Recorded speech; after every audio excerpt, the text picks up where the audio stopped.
Love is the only word sweeter than black. Love is the only word sweeter than black. Love is the only word sweeter than black.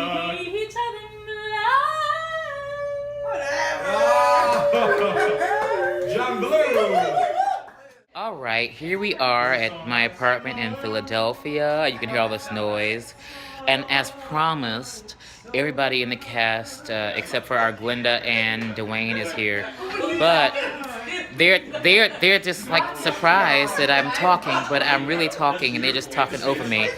But anyway, I had to do an introduction. This is our unsung.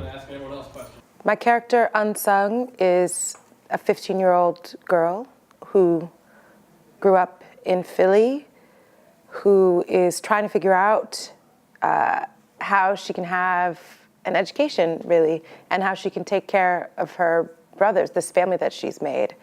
The libretto describes her as the Harriet Tubman of this railroad, which is a really cool way to think about a young girl sort of driving a movement, what she thinks is a movement that she's building. Me and my brothers want to be in a place where more than one kind of thing can be true.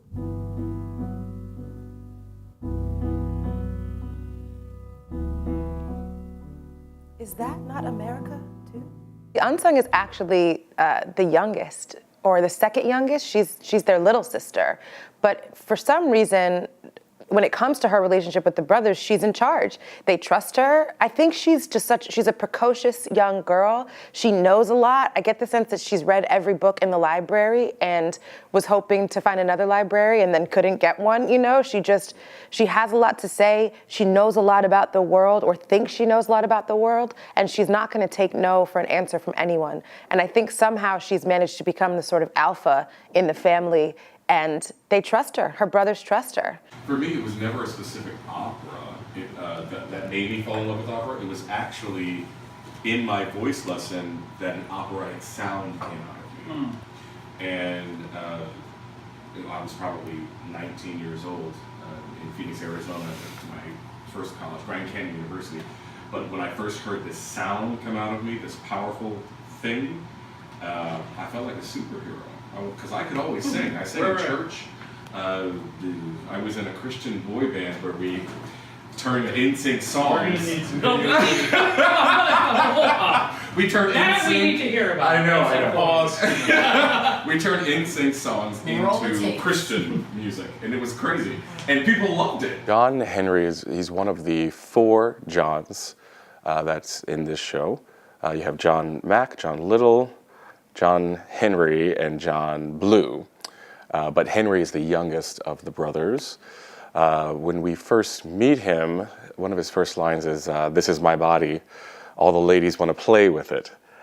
So he's this muscular, young, very vibrant character, and he is kind of a player with a lot of swagger.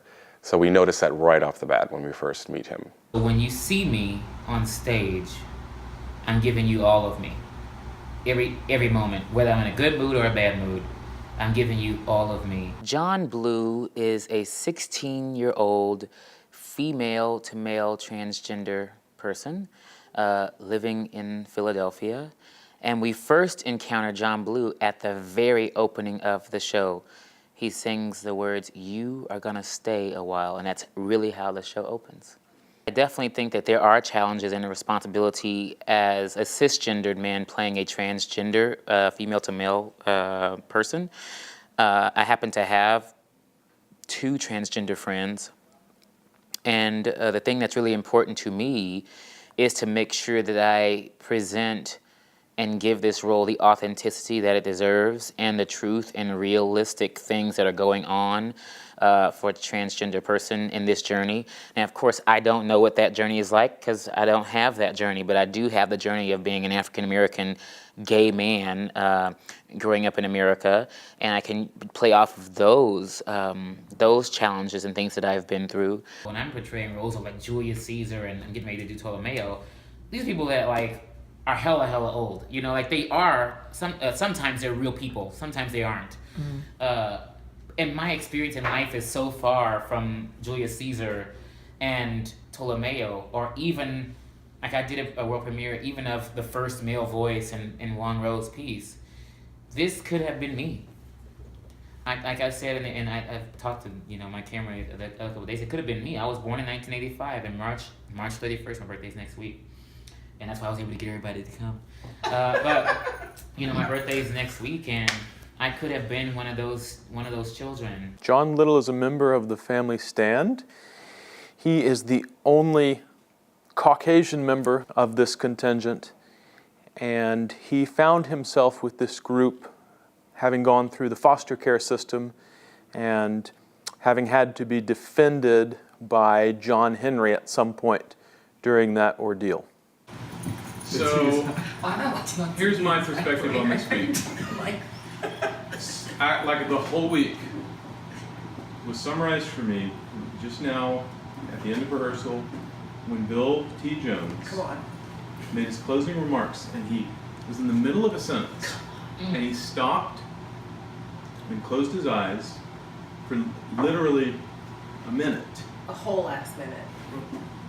And nobody knew what to say or do. The room was completely silent. You could have heard a pin drop. The loudest silence. Right?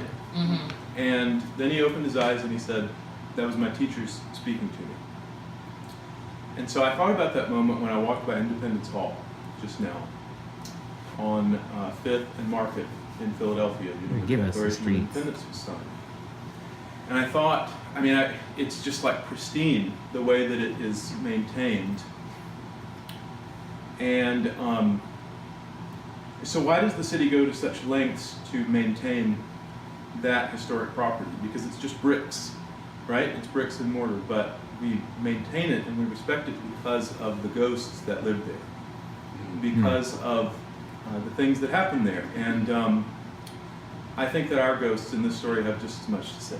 As mentally frustrating and physically frustrating as it may be, hopefully when we get to September and we open, I hope we all can look at it like I've never done a new work like this before. And to me, said I'm like on the ground roots of like building a character, like no one else has done this character. I don't have to do like, well, someone else did it, like do it like so and so, or like like a show where maybe like half the cast has already done it. You just have to kind of like fit into like with like building it from the grassroots. I think is for me an honor. My character's name is John Mack. He is the oldest of the brothers and sister. And at the beginning of the opera, he is finding himself explaining his body and how his spirituality is very much a huge part of him. I think because of some backstory with his family circumstances, maybe with some loss in his family. He mentions his dad.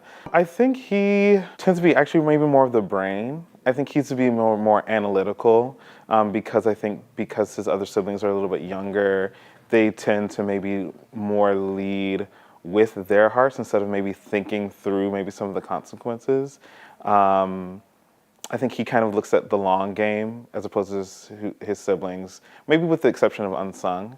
Yeah, we're doing an opera about the move bombing. And he said, "Oh yeah, I remember that." I think the number of lives that it touched in Philadelphia is even wider than the number of lives that it immediately touched. That it was not, the guy said, it's kind of like our local 9/11. That's what he said. Because everybody can remember where they were and how they felt when they were watching this footage on the news. And I'm saying that because I think the level of responsibility of us as conduits or people who are carrying the story is so deeply layered. Like Vishwa told me the other day that this could be one of the first operas in the history of the genre composed, written and directed by people of color, by African Americans.